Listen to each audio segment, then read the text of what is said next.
Hello, Gina Flores Lifestyle in the US. This video is about how to make homemade screwdrivers, vodka. Okay, simple step. Of course, you have to have a fresh lemon or oranges, mangoes, of course, from our tree, all the organics. And also, there's all the two things that we are going to use, and so as the pineapple.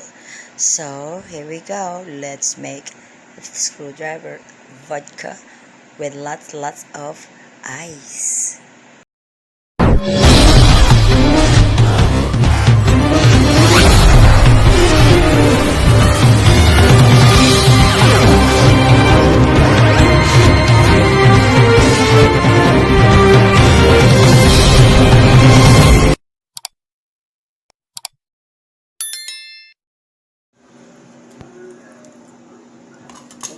Vodka screwdriver! A vodka screwdriver in action. Homemade. And ice cubes. Yeah. Fresh mango from the tree.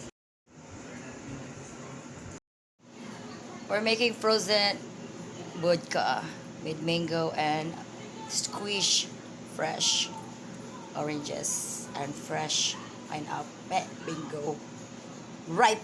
Bingo pala.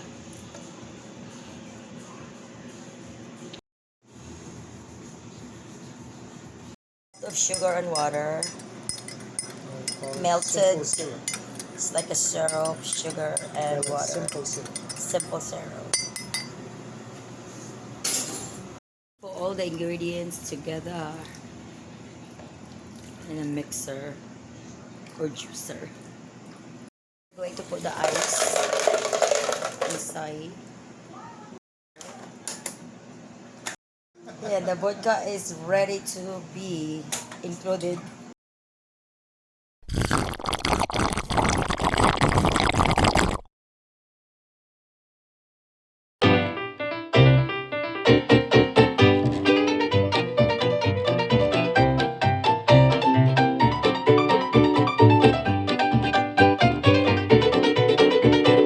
That is the amount you are going to use. 1.5 ounces. 1.5 ounces of vodka. If you can double it up if you want to. Oh boy, parang marami yan ah. We're making vodka, screwdriver vodka, frozen vodka while cooking dinner. Ayan, plug it in. Yeah. There you go. Smoothie. It's ready to make smoothie.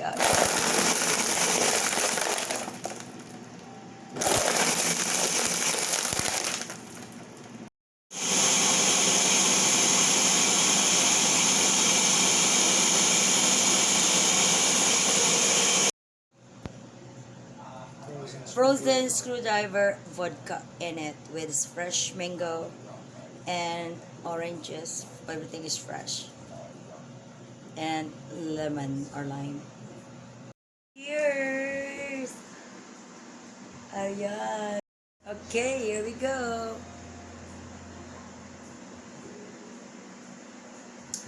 Refreshing and it's yummy. Oh my god, it's good.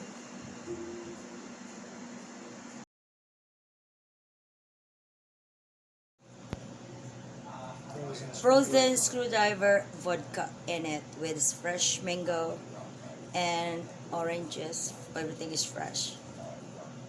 And lemon or lime. Cheers! Ayan. Screwdriver vodka